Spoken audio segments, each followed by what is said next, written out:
평창. 지난 2011년 7월 6일 세 번의 도전 끝에 평창이 동계올림픽 개최 도시로 선정됐습니다. 그로부터 7년 뒤 그리스에서 평창 올림픽을 밝힐 성화가 타올랐죠. 채화된 성화는 인천을 시작으로 전국 2018km를 누비며 하나된 열정으로 빛났습니다.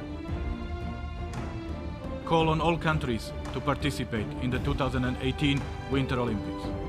Let us demonstrate once again the power of sport to bring us together and to overcome political, cultural and historical divides. 100년의 역사를 가진 전 세계인의 축제. 그리고 이제 평창을 뜨겁게 밝힐 동계올림픽 성화. 그 감동의 순간들을 만나봅니다.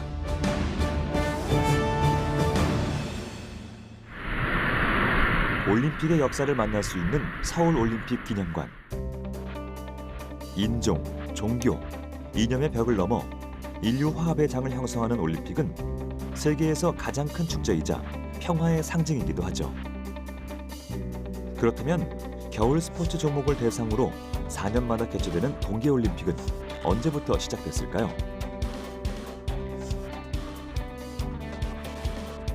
그 유구한 역사를 돌아보기 위해 특별한 사람들이 모였습니다. 평창 동계올림픽 조직위원회 자문위원 김도균 교수, 이혜리 과학 전문 기자, 그리고 기영로 스포츠 평론가가 함께했습니다. 네, 2018년 2월 9일 동계올림픽 사상 처음으로 한국이 제23회 동계올림픽 대회를 개최하게 됐습니다. 이번 시간이 지난 100년의 동계올림픽 역사를 돌아볼 수 있는 의미 있는 시간이 될 것 같은데요. 우선 이 설상 스포츠의 축제가 어떻게 시작되게 됐는지 설상 스포츠의 기원부터 좀 짚어보죠. 예, 원래 9세기 때도 이 스키도 좀 있었고 막대기로 하는 그런 게 있었습니다. 9세기요? 예, 네. 그때부터 있어갖고 스칸디나반도 국가들이 스키를 많이 타기 시작했어요. 그때부터도. 근데 이제 동계 스포츠란 말이 생긴 것은 1860년부터입니다. 그때부터 이제 동계 스포츠란 말이 생겼고 1892년에 스피드 스케이팅과 피겨 스케이팅을 합해서 국제 빙상연맹이 만들어진 겁니다.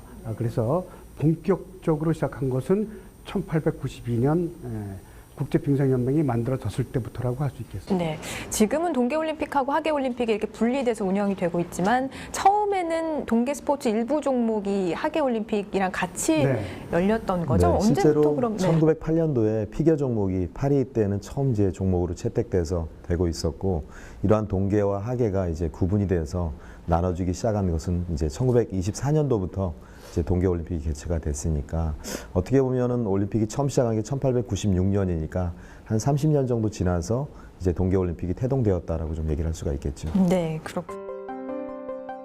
동계올림픽의 시초는 1924년 프랑스 샤모니에서 열린 국제 동계 스포츠 주간입니다. 그해 파리에서 개최된 하계올림픽을 기념하기 위한 행사였죠. 11일 동안 진행된 대회에서 16개국 250여 명의 선수가 참가, 총 16개 종목에서 승부를 겨뤘습니다.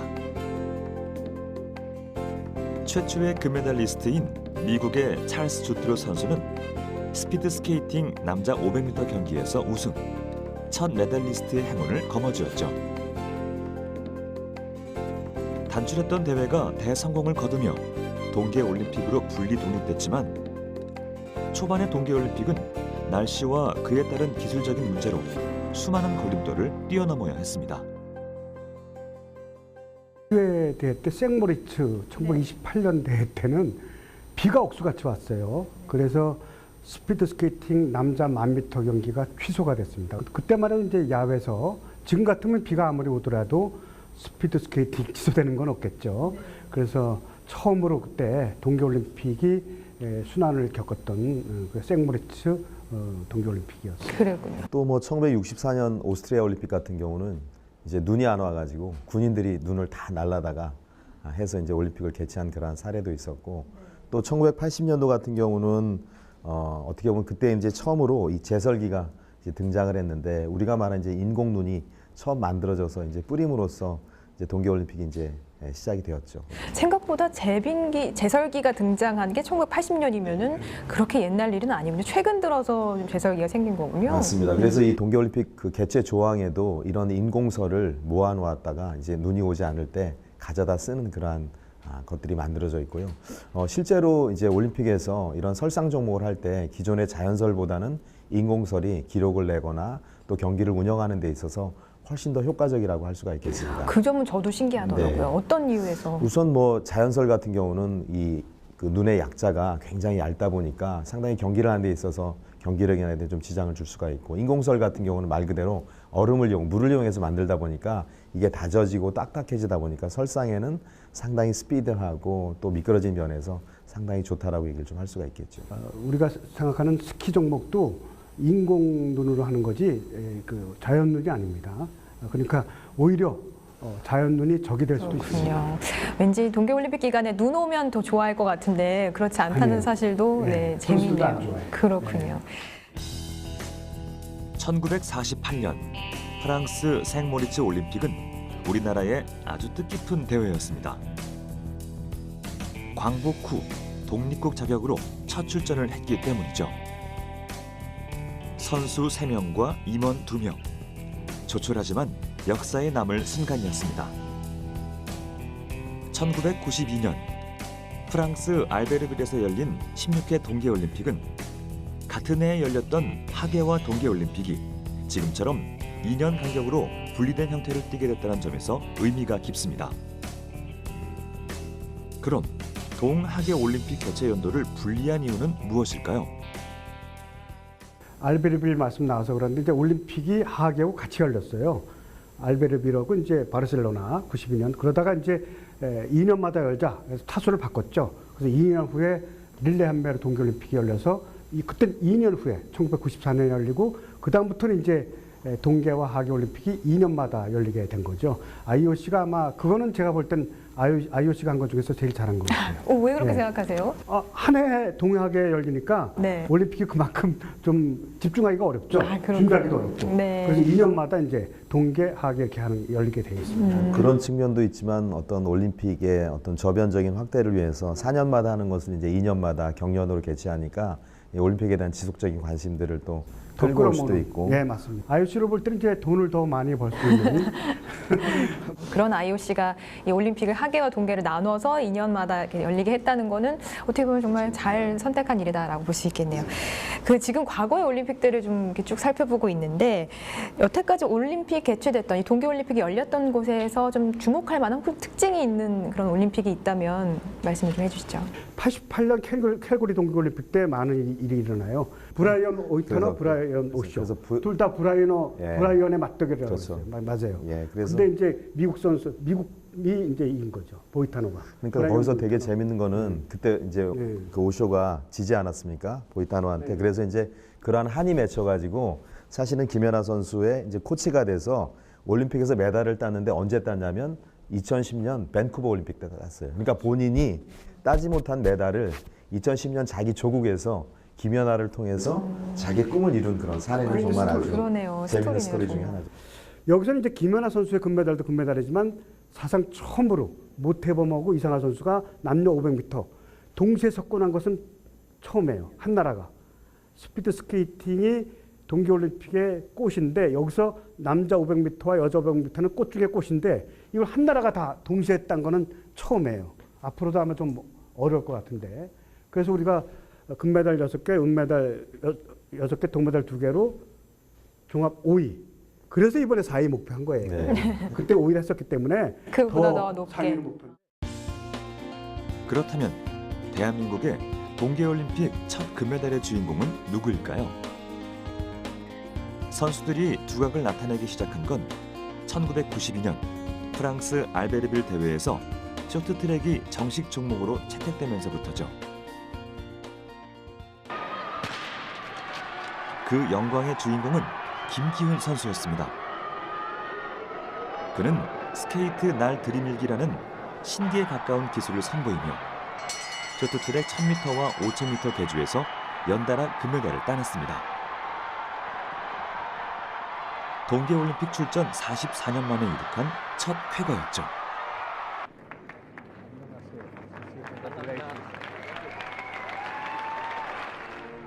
이 대회에서 금 2개, 은과 동 1개를 거머쥐며 우리나라는 종합성적 세계 10위를 달성했습니다. 한국 동계올림픽의 역사를 말할 때 빠지지 않고 등장하는 쇼트트랙의 영웅 김기훈 선수는 현재 어떻게 지내고 있을까요? 그가 재직 중인 울산의 한 과학대학교. 1985년 쇼트트랙 국가대표 선수로 혜성처럼 등장해 올림픽 2관왕의 신화를 달성한 김기훈 선수. 이제는 교편을 잡으며 또 다른 삶을 살고 있습니다.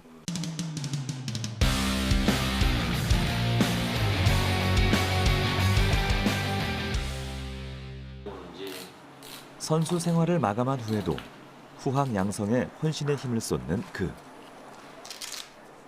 한국 쇼트트랙 남자 대표팀과 주니어 대표팀의 코치와 감독을 역임하기도 했는데요.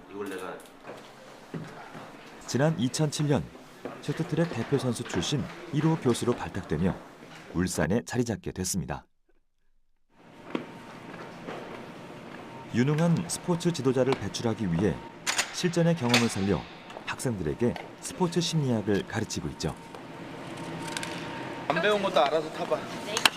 겨울 방학을 목전에 두고 아이스링크에서 마지막 빙상 수업이 진행되는 날.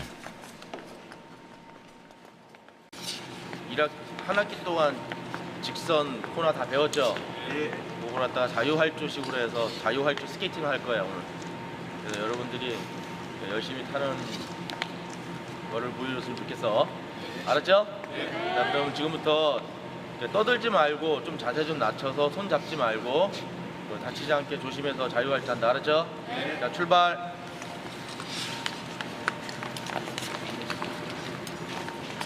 그때 프로 선수가 일반 학생들한테 기술을 설명하고 가르친다는 게 쉽지만은 않은 일일 텐데요.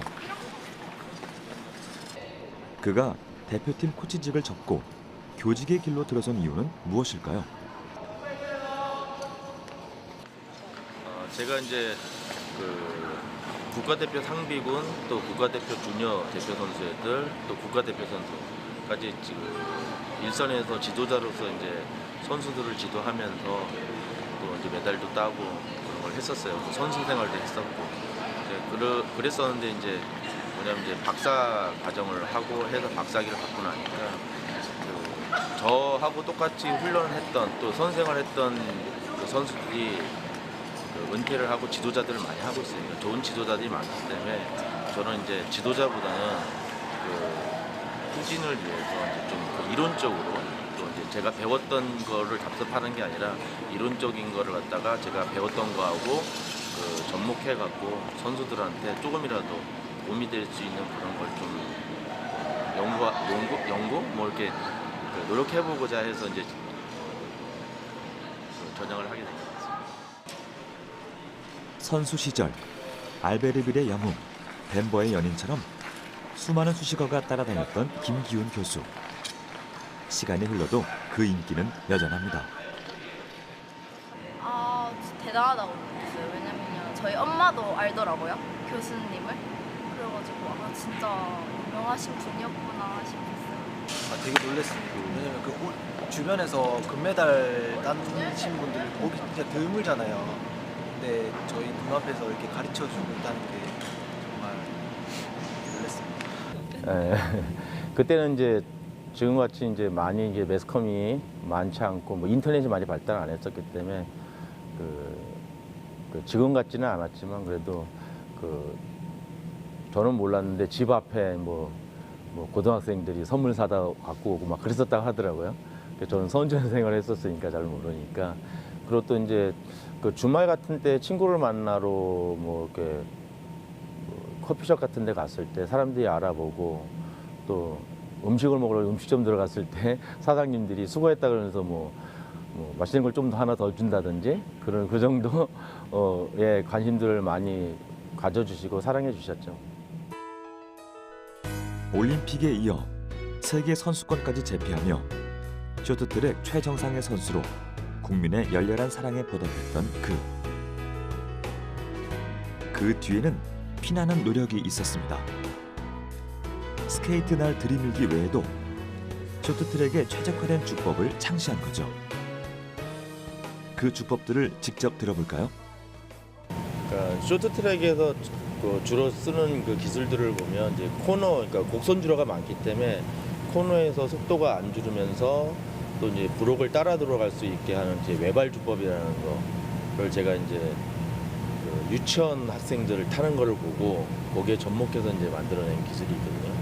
유치원 학생들이 직선에서는 이제 동작이 쉬우니까 속도를 붙여서 오다가 곡선주로 돌아갈 때는 그 동작이 잘 안 돼요. 그러니까 한 발로 쭉 돌아가더라고요. 그래서 그거를 보고 그 흘러나가지도 않고 속도를 죽이지 않고 돌아갈 수 있는 그 한 게 외발 주법이라는 거고, 그다음에 이제 호리병 주법이라고 이제 되어 있는데 그게 뭐냐면 직선주로 해서 그 제 뒤에 오는 선수들이 저를 추월하지 못하도록 그 직선 부분이 호리병 모양으로 이렇게 허리 잘록하게 들어가는 거 있잖아요. 그런 식으로 돌아갈 수 있는 방법이 있었고.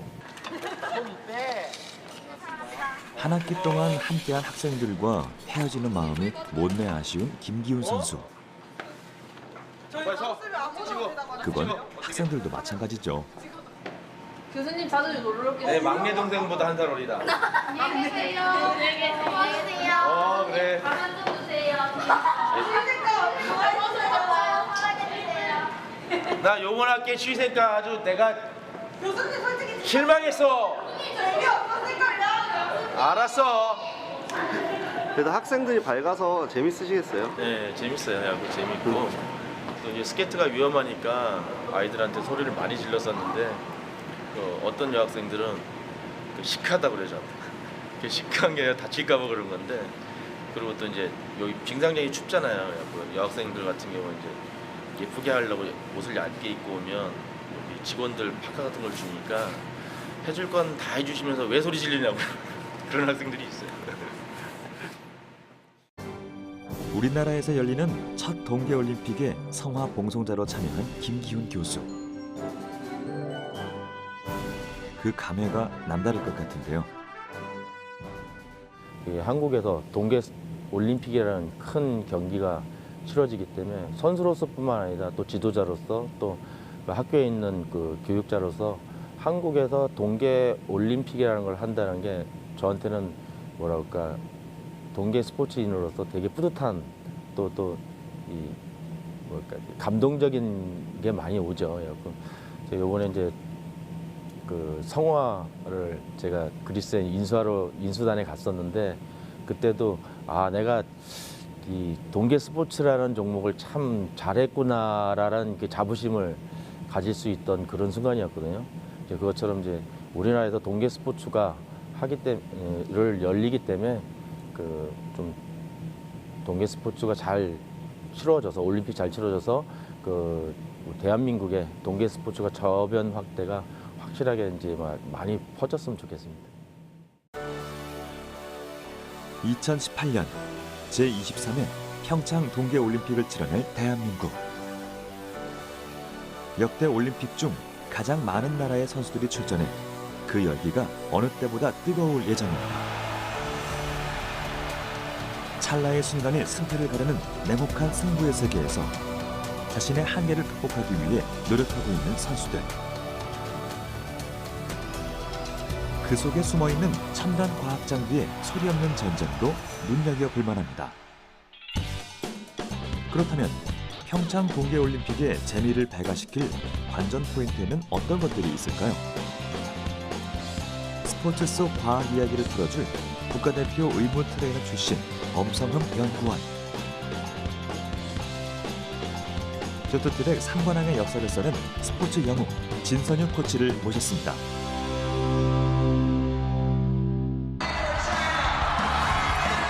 (2006년) 토리노 동계올림픽에서 한국 올림픽사에 새로운 이정표가 세워졌습니다.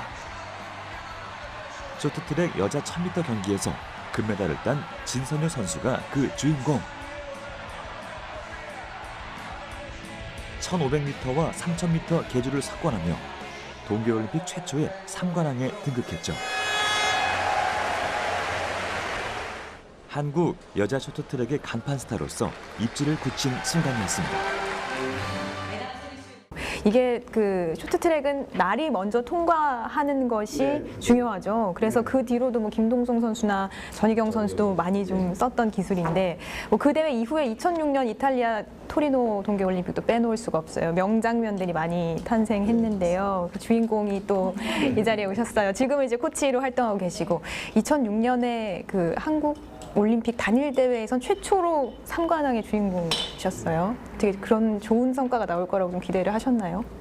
이제 제가 국가대표 2년차 때 이제 올림픽이 치러졌었는데 솔직히 그 전까지만 해도 그렇게 별로 안 유명한 선수였는데 그 해 갑자기 좀 성적이 그 전 때부터 좀 나다 보니까 갑자기 이제 기대주로 받으면서 이제 좀 부담감이 더 컸던 건 사실이고요. 저도 이제 이렇게 큰 대회는 처음이었으니까 그랬는데 그래서 금메달 원래는 하나가 목표였는데 그렇게 세 개를 딸 줄은 네, 저도 겸손한 말씀인데.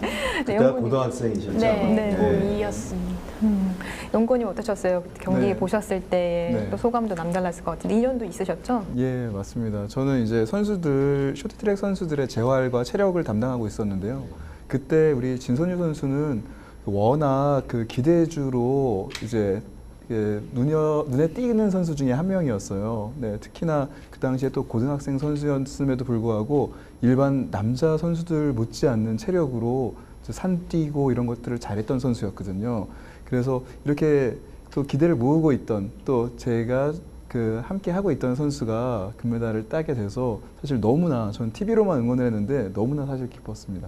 그래서 역사적으로 정말 이 3관왕이라는 게 사실 얼마나 그렇죠. 대단한 일입니까? 그때 좀 기억나는 에피소드도 있었을 것 같은데. 이런 말 하면 좀 그렇지만 이제 그 제가 첫 종목 1500에서 금메달을 따고 이제 두 번째 종목이 3000m 여자 계주였거든요. 이제 그러다 보니까 단체 종목이다 보니까 이제 더 제가 마지막 주자다 보니까 부담감이 더 컸었거든요. 이제 개인 종목에서 메달을 땄는데 단체 종목에서 메달을 못 따면 이제 괜히 제 탓일 것만 같고 그래서 계주 탈 때 좀 제일 많이 긴장했던 것 같은데 그 중간에 이제 변천사 선수가 계속 치고 나갈 때 저는 그때 속으로 좀 안 나갔으면 좋겠다고 이제 앞에서 이제 뒷 선수한테 추월 당하는 것보다 그냥 제가 못 나가는 게 욕을 덜 먹을 것 같아서 네. 그러니까 이제 그런 나쁜 생각까지 속으로 계속 나가지 말지 뭐 그랬던 기억이 들어요. 네, 그러셨구나. 이 경기 모습 보면은 이렇게 후반 두세 바퀴 남겼을 때까지만 해도 뒤에 좀 이렇게 있다가 막판에 이렇게 아웃코스로 치고 나온 경기 많이 보여줬거든요. 다 작전인가요, 그게? 작전이기도 하고 제가 이제 다른 기술적인 면이 조금 부족했었거든요. 그래서 그런 기술적인 면이 부족하다 보니까 그렇게 그냥 한 번에 힘쓰는 이제 한 방에 해결하자. 그때 원래 마지막 네 번째 주자셨나요? 그때? 2번이 마지막 주자. 2번이 마지막 주자셨구나. 진짜 감동적인 아주 장면이었던 것 같아요. 맞아요. 얼마나 소리를 질렀는지 몰라요, 정말. 네. 자, 그래서 지금은 또 무교로 돌아가셔서 코치 활동하고 계시는데 이 한국에서, 그러니까 평창에서 열리는 동계올림픽 좀 남다를 것 같아요. 앞두고 좀 준비하시는 게 있으면 뭐가 있을까요? 일단 우리 학교 선수로서 이제 피겨 선수만 평창에 이제 출전을 할 것 같고요. 그 다음에 이제 저는 이제 선수로는 출전을 못 하다 보니까 아마 해설위원으로 현장에서 아마 평창 올림픽을 중계할 것 같습니다. 네. 그 이후에 뭐 쇼트트랙은 뭐 지금까지도 사실 가장 유력한 우리나라 효자 종목인데요. 자, 앞으로도 또 우리 평창 올림픽에서 우리 선수들이 좀 많이 활약해줬으면 좋겠네요. 네. 111.12m의 아이스링크 트랙에서 펼쳐지는 쇼트트랙은 대한민국 동계올림픽의 역사라고 해도 과언이 아닙니다. 대회에서 획득한 53개의 메달 중 42개가 메달 받친 쇼트트랙에서 나왔죠. 그리고 이 화려한 금빛 질주의 역사 속에는 숨은 조력자가 있습니다. 바로 선수들의 경기복이죠. 자, 이 쇼트트랙 선수들이 입는 옷이 또 굉장히 과학적인 요소가 많이 들어있다고 하더라고요. 아무래도 이제 안전과 이런 스피드 면에서 도움이 될 수 있게끔 설계가 됐다고 하는데 이와 관련된 좀 재미있는 에피소드 어떤 게 있을까요? 네, 특히나 이 쇼트트랙 같은 경기에서는 안전이 정말 중요시 여겨집니다.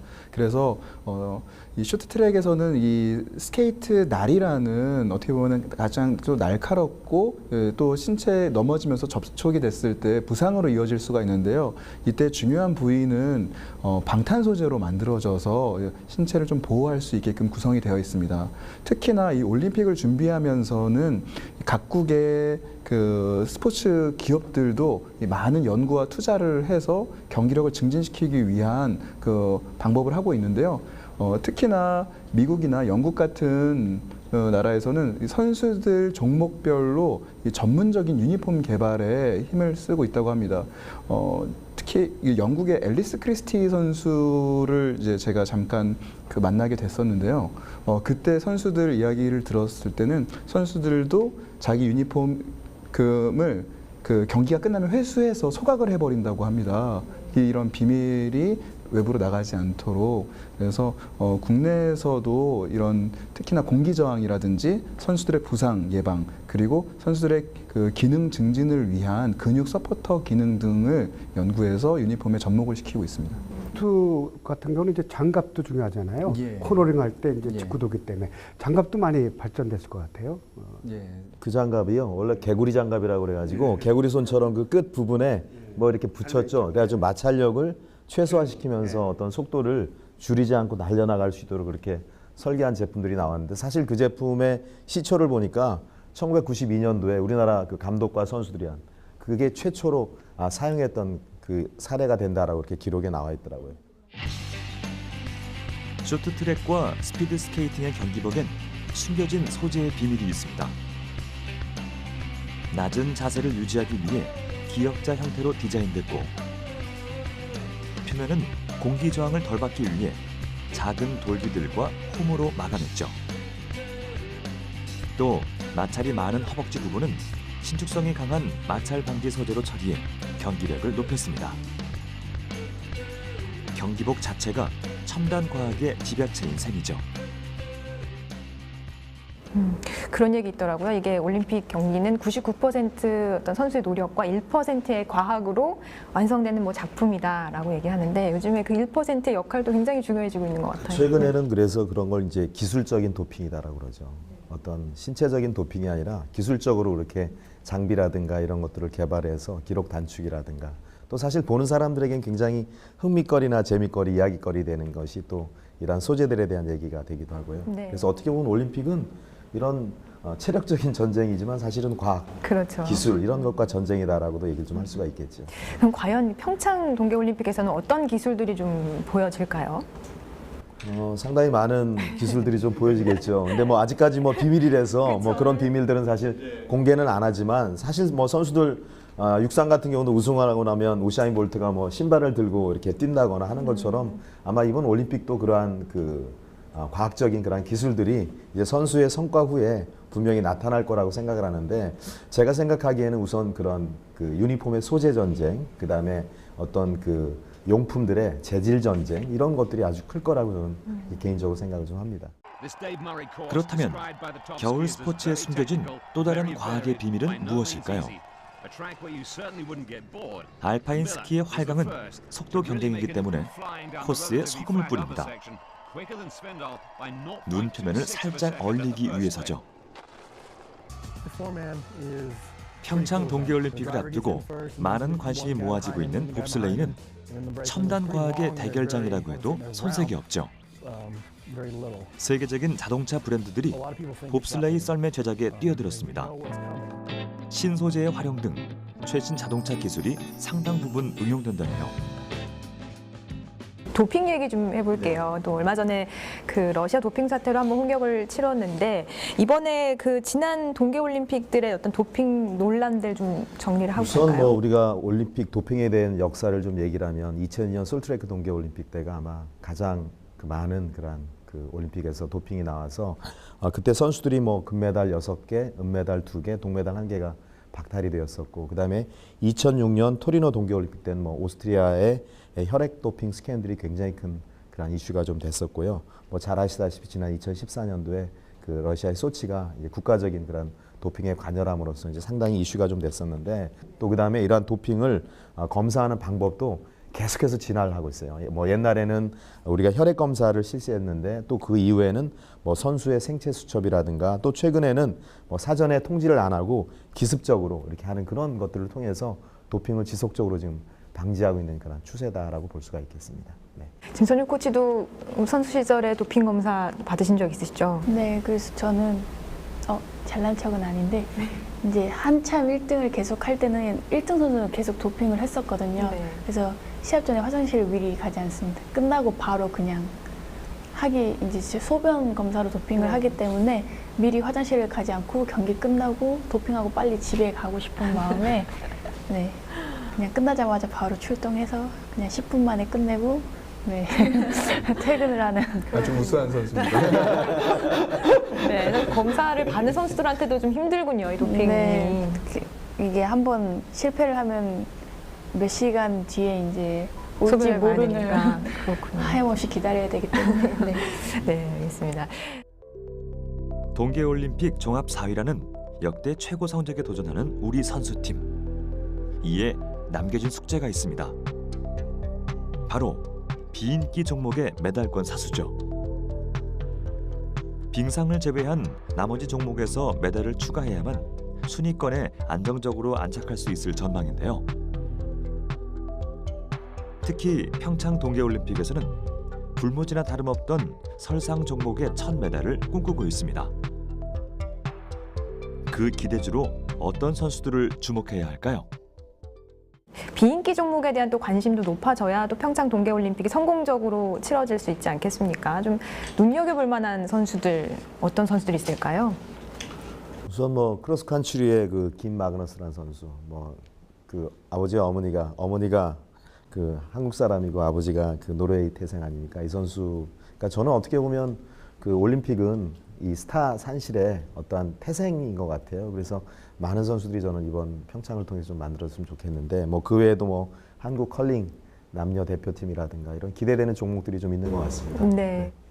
저희가 빙상 쪽 스포츠 얘기 많이 해봤는데 설상이 조금 비인기 종목도 많고 그래요. 이번 올림픽, 동계올림픽 계기로 해서 설상 스포츠 종목들도 또 우리 국민들에게 좀 많이 알려졌으면 좋겠다라는 생각이 드네요. 이제까지 그 설상 종목이 6대 4 정도로 금메달이 더 많거든요. 이번 대회도 설상 종목이 61개, 네. 그 빙상 종목이 41개. 이번에 이상호 선수가 스노보드 대회전인데 이게 종목 특성상 좀 불안한 게 같이 출발하거나 하면 되는데 이게 토너먼트로 해요. 그러니까 자꾸 토너먼트 올라가면서 이제 16강을 가린 다음에 16강부터 토너먼트로 올라가는 거예요. 평양 대회전은. 네. 이러니까 좀 불안하다는 얘기입니다. 왜냐하면 한 번 삐끗하게 되면 어렵거든요. 그래도 아마 제가 볼 때 홈그라운드 2.4이고 컨디션만 좋다면은 메달까지도 가능하다. 만약에 동메달 이상 따게 되면은 설상 종목 우리 최초가 되는 거죠. 네. 거기다가 모글의 최재우 선수는 소치 동계올림픽 때 실패 경험이 있기 때문에 이번에 월드컵에서도 지난 12월 달에 4위도 하긴 했습니다만은 이 최재우 선수도 언제든지 메달까지도 심지어는 가능한 선수라고 좀 볼 수 있고, 저는 한 가지 설상 종목하면 이채원 선수가 항상 떠오르는데 이채원 선수가 들어오는 걸, 메달은 바라지 않습니다. 들어오는 걸 한번 꼭 보고 싶습니다. 마지막 은퇴 경기거든요. 네. 예.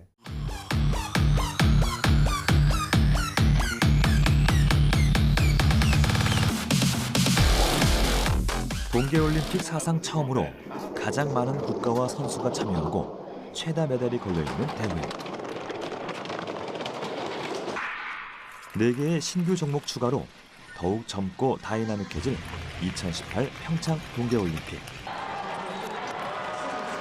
그 치열한 승부 속에서 드라마 같은 진검승부가 우리를 기다리고 있습니다.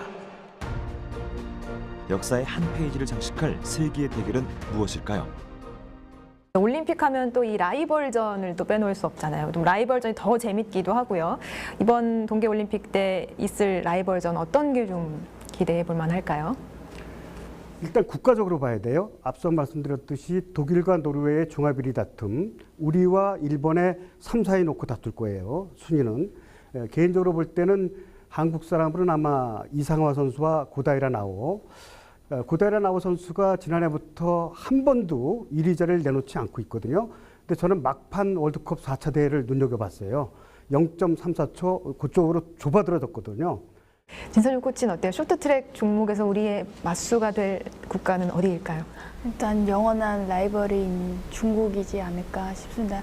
항상 여자 이제 계주 종목에서 이제 중국이랑 한국이 결승에서 항상 맞대결이었는데 이제 역대에서도 그렇고 이제 중국이 원체 이제 단체 종목에서 강하다 보니까 계주에서 항상 이겼어도 올림픽에서는 항상 우리나라한테 졌었거든요. 그렇기 때문에 이번에도 어쩔 수 없는 평생 라이벌이지 않을까 생각됩니다. 네, 알겠습니다. 재밌는 경기가 벌써부터 좀 기대가 되네요.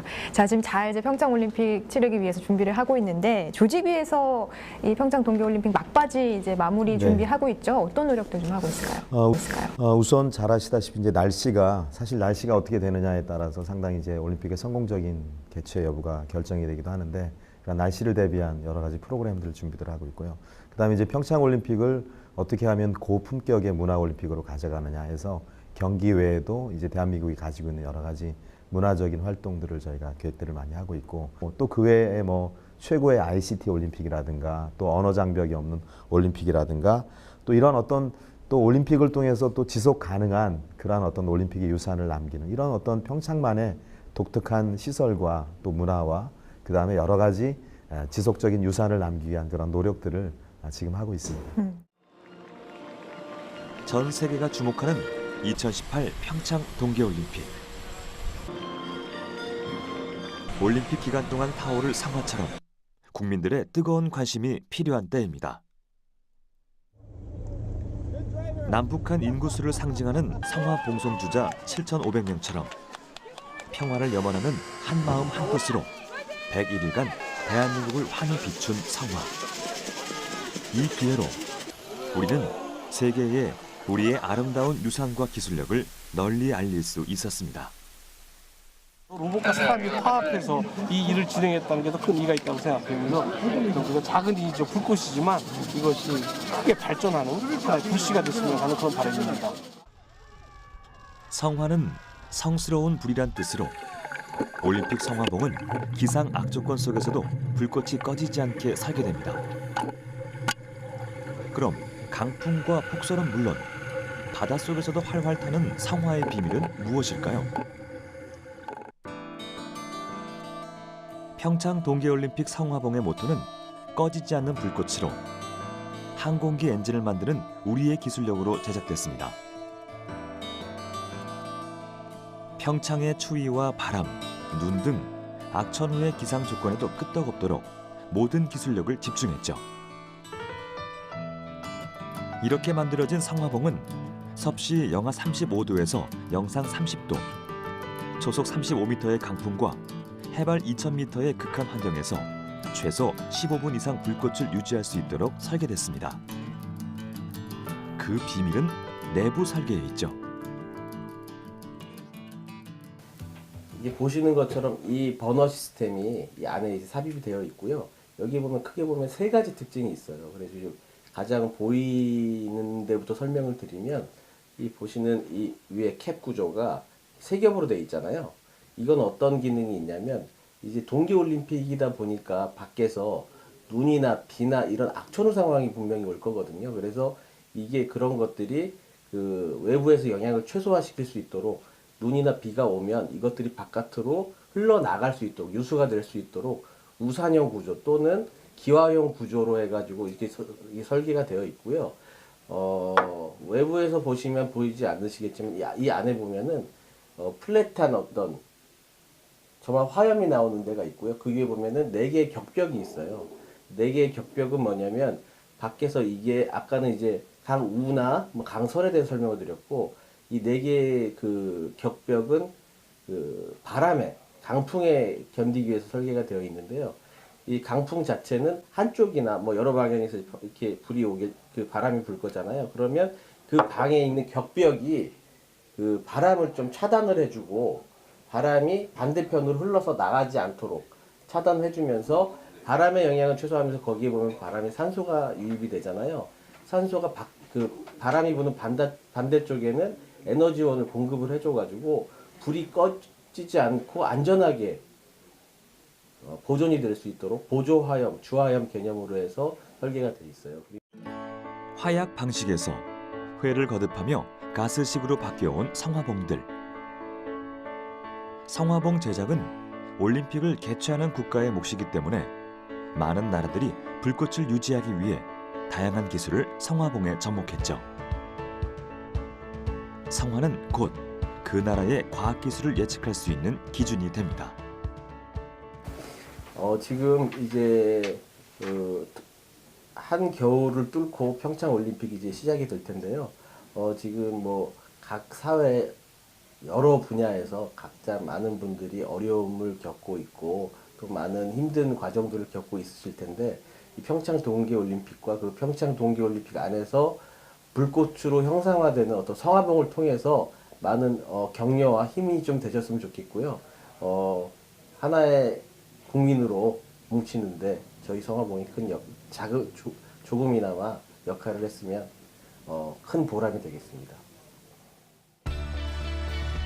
평창 올림픽의 시작을 알리는 성화가 88 서울 올림픽 이후 30년 만에 한국에 도착했습니다. 강원도 평창에서 2018년 2월 9일부터 25일까지 17일간 개최되는 평창 동계올림픽. 이번 올림픽을 통해 우리나라는 세계 4대 스포츠 행사를 모두 개최한 그랜드슬램 6개국 중 하나가 됩니다. 세계인의 대축제이자 스포츠 정신의 산실인 2018 평창 동계올림픽은 과연 세계인에게 어떻게 기억될까요? 이 88 올림픽 이후로 30년 만에 열리는 동계올림픽이죠. 이게 뭐 단순한 스포츠 이벤트로 그치는 것이 아니라 평화와 번영을 좀 기약할 수 있는 출발선이 됐으면 좋겠는데요. 마지막으로 이제 평창 동계올림픽 열리기 이제 직전인데 한 말씀씩 부탁드릴게요, 우리 진선유 부지. 일단 올림픽이라는 큰 무대에 이제 나가는 것만으로도 굉장히 많은 긴장과 부담이 될 텐데 한국에서 열린다는 게 솔직히 홈 어드밴티지도 있지만 더 심리적으로 더 부담이 될 수도 있거든요. 이제 국민들한테 그만큼 기대를 주신 만큼 이제 보답을 해야 되기 때문에 더 큰 부담이 있을 텐데 그래도 지금까지 선수들이 피땀 흘려서 노력을 많이 했으니까 좋은 결과로 잘 마무리됐으면 좋겠어요. 정말 선수들은 이 대회 한 번을 위해서 평생을 준비를 해온 선수들이 많습니다. 이제 그 KTX가 개통이 돼서 1시간 반이면은 경기장까지 가볼 수가 있는데요. 많은 분들이 관심을 갖고 경기장을 찾아주셔서 우리 선수들의 멋진 모습을 함께 응원해 주셨으면 좋겠습니다. 그러니까 이번에 올림픽은 우리가 3최라 그래요. 첫 번째 최고는 뭐냐면 최다가 뭐냐면 올림픽의 금메달이 102개로 제일 역대 올림픽 중에 가장 많고 그다음에 최다 참가국 95개 이상의 국가가 참가를 하고 그다음에 최다 많은 선수들이 참석을 한다. 그래서 한 2,900명. 그래서 다른 역대 대회보다도 가장 많은 메달과 가장 많은 국가와 가장 많은 선수가 참여하는 올림픽이 평창이다라고 할 수가 있는데 그러니까 어떻게 보면 뭐 이 동계올림픽은 개최지로 보면 이제 미국이 4번 제일 많이 개최를 했고 그다음에 이제 프랑스가 3번, 그다음에 이제 6개 나라가 이제 2번씩 개최를 했고 그다음에 한 번씩 개최한 나라 중에 이제 대한민국이 이번에 처음 들어간다라고 할 수가 있는데 사실 올림픽의 이 동계올림픽 개최는 하계하고는 다르게 뭐 이런 경제적인 수준이나 또 동계 스포츠가 있는 나라만이 개최를 하다 보니까 그 개최한다는 것 자체가 하나의 이슈가 되고 하나의 국가를 상징하는 그런 계기가 된다라고 할 수가 있겠습니다. 이제까지 우리가 큰 메가 스포츠에서 3위한 적이 없어요. 2002 한일 월드컵 때도 4위에 그치지 않았습니까? 터키한테 져서. 그리고 1988년 하계올림픽 때 우리가 했잖아요. 그때도 4위 했어요. 금메달 12개로. 그래서 저는 이번에 금메달 8개 목표를 하고 있는데 최대전 10개까지 잡거든요. 그래서 사상 처음 메가 스포츠에서 금메달 10개 가까이 가서 3위까지 하는 거를 전 예상을 하고 있습니다. 10개 충분히 가능하다고 보고 있습니다. 많은 사람들이 염원했고 오랜 기간 준비해온 올림픽이 개최됩니다. 70억 세계인의 눈과 귀가 대한민국으로 집중되는 2018 평창 동계올림픽. 국민의 관심과 성원이 성공적인 올림픽 개최로 이어져 대한민국의 위상이 다시 한번 세계에 널리 떨쳐지길 기원합니다.